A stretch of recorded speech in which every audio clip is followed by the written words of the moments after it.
Throughout the years, changes to old human traditions and violent wars are the main culprits in putting dog breeds at the brink of extinction. In fact, I can't even count the number of times the Dandy Dinmont Terrier came close to kicking the bucket. But there are some dog breeds that simply went the way of the dodo, due to the strangest and most bizarre reasons that you would have never guessed. That said, here are the real, yet strange reasons why these 10 dog breeds went extinct. Number 1. The Turnspit. Picture this: an oversized hamster wheel, a fire, and a dog tirelessly running to ensure that your boar, deer, or bird was evenly roasted to perfection. Meet the Turnspit, the unsung heroes of British kitchens during the late 16th to 19th centuries.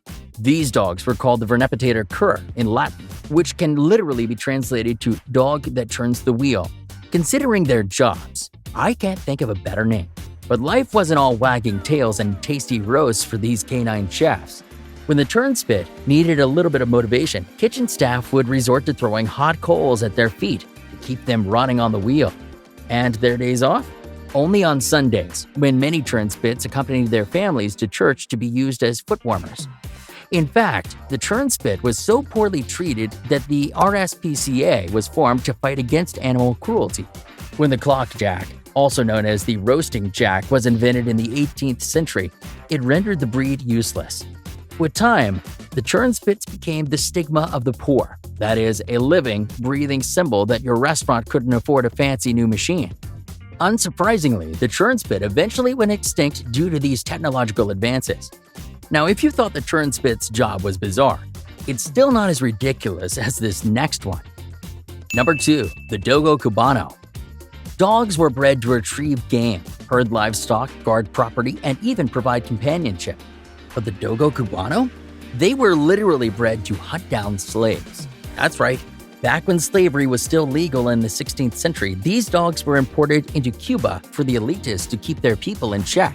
Whenever a slave would escape, owners would unleash these fierce and aggressive tracking dogs to bring them back. And given the fact that these dogs were as strong as the Mastiff, but had noses as sharp as a bloodhound, it never ended well for the runaway slaves. Fortunately, Cuba abolished slavery in the late 1800s. But unfortunately for the Dogo Cubano, it no longer made economic sense for these owners to maintain the breed. So of course, the breed was completely wiped out in a relatively short time. Like the Cubano, this next dog breed was also purposely bred to be aggressive. But their fate ended because of the dumbest reason possible. Number 3. The Cordoba. Named after the Argentinian province from where it was first developed, the Cordoba is a cross between a Mastiff English Bulldog and Bull Terrier, among others. And as you would have guessed, the Cordoba was a ridiculously aggressive and ferocious dog. They also had strong, muscular bodies with males weighing up to 90 pounds. So what was their purpose? To be the best fighting dogs ever. You see, back when dogfighting was legal, the Argentinians were obsessed with developing the fiercest and strongest dogs to sell to the UK for fights. And they did just that. But there was one problem. The Cordoba was so vicious that breeding them became a huge problem. Instead of mating with each other, these dogs would often attack each other and fight to the death, as they were intended for. So I guess you can say the overbreeding of aggression in the Cordoba came back biting the breeders in the ass, while also leading to the breed biting the dust. However, this next breed had a similar trajectory, though the solution was even more pointless than with the Cordoba. Number 4. The Moscow Water Dog. So, after World War II, Russia's military, the cool folks at Red Star Kennels, were like, let's create some new dog breeds. Arguably, their brainchild was the Moscow Water Dog, a massive 100-pound dog that was specifically developed for some epic water rescues. Imagine a dog like this: agile, athletic swimmers who can handle freezing waters like it's a summer pool party. But here comes the twist. The Moscow Water Dog, being a mix of the Newfoundland and Caucasian Shepherds, had a rebellious streak along with major aggression issues. In fact, many of them would even attack the sailors on the ship. So the Russian military tried to chill them out by bringing in more Newfoundland genes into the breed, thinking it would mellow them out. But guess what? It didn't work. Turns out, genetics can be a little tricky and you can't always breed out the feisty nature. So by the early 1980s, the Moscow Water Dog program sank like the Titanic and the aggressive breed eventually went extinct. While attempting to breed a specific trait out of the Moscow Water Dog led to their eventual extinction, this next breed met their demise because breeders were breeding for a specific trait. Number 5. The English White Terrier. Unlike other dog breeds at the time, the English White Terrier was almost exclusively bred for dog shows. That means they needed that perfect all-white coat, pointed ears, and calm disposition. But breeding for these traits, especially the white coat, led to some serious health issues. When you attempt to breed for a solid white coat, when it's not natural in the breed, it can lead to a significantly higher chance of deafness in the dog. And that's what happened with the White Terrier. Then, there were the breeding challenges. With a limited gene pool, every attempt to bring these terriers into the world seemed like a roll of the dice. And let's just say the odds weren't in their favor. More health issues? Yep, it was a vicious cycle. As if that wasn't enough, doggy fashion trends changed faster than you can say fetch. Their appearance and coat color just weren't the in thing anymore, and popularity took a nosedive. In the end, these pups couldn't catch a break and they eventually vanished from society. Hey, if you're enjoying this so far, hit that subscribe button and I'll donate a meal to a rescue dog on your behalf. Thanks for helping out. Number 6. The Tahltan Bear Dog. Back in 1924, fur trader Samuel Black stumbled upon these furry wonders while traversing the rugged landscapes of northern British Columbia. But as later evidence would suggest, the Tahltan Bear Dogs were the companions of the indigenous Tahltan people for centuries before this. But here's where it gets wild. Imagine a hunter spotting a bear while carrying this fearless fur ball in a sack on their back. When the bear is in sight, they release the dog and boom! The little bear dog goes full-on distraction mode, yapping and confusing the bear while the hunter lines up the perfect shot with his bow and arrow. But, like with so many extinct dogs, technological advances strike again. With the invention of firearms, these hunters didn't really need the extra time provided by these dogs to set up their slower bow and arrows.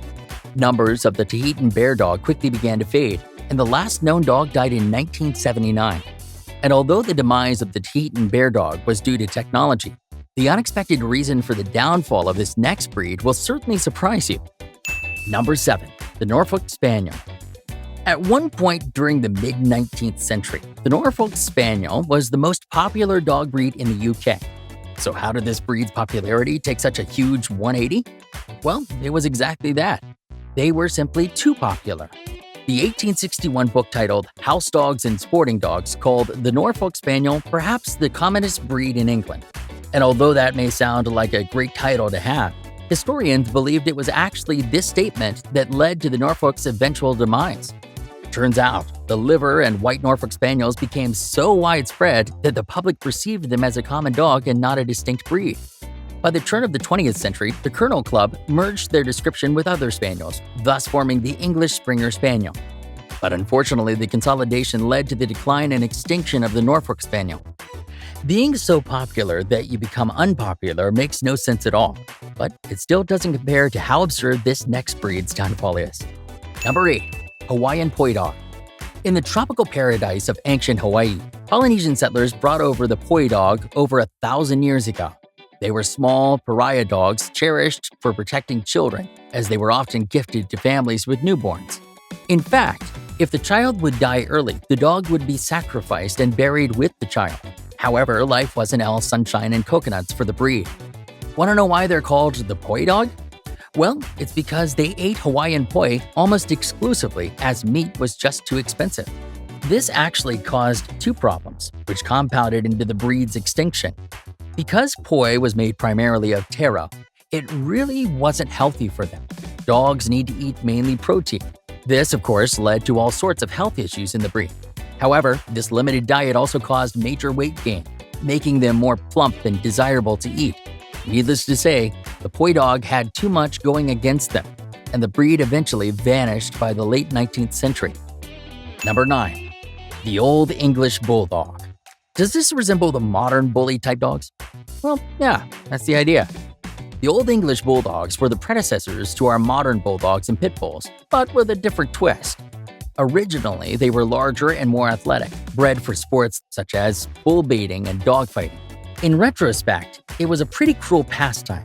However, the tides turned in 1835 when England introduced its first animal cruelty law.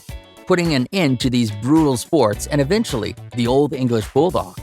Interbreeder Bill George, who crossed them with the adorable pugs, creating a smaller, friendlier, and flatter-faced dog, setting the stage for the Bulldogs we know today. Number 10. The Braque Dupuy. The Braque Dupuy was one notable French gun dog that really could have used the help of Tim Cook and Apple. Despite their elite abilities as pointer dogs, their eventual decline and extinction was due to what we would call today poor branding. For much of the 1800s, the Braque Dupuy was a relatively popular hunting dog. However, supporters couldn't seem to agree on what the breed should be. Some called for a slow, close-working trotter, while others thought they should be a faster, wide-ranging dog. Meanwhile, other gun dogs were growing because of their clever and easy-to-remember slogans. For example, the Griffins were labeled the all-game, all-terrain dogs, or the Brittany Spaniel touted as maximum quality in a minimum size. Eventually, people just forgot about the Braque Dupuy, which just shows how important branding and identity is in the world of dogs. Hey, if you enjoyed this, you'll probably want to check out this video. And if you hit subscribe, I'll donate a meal to a rescue dog on your behalf.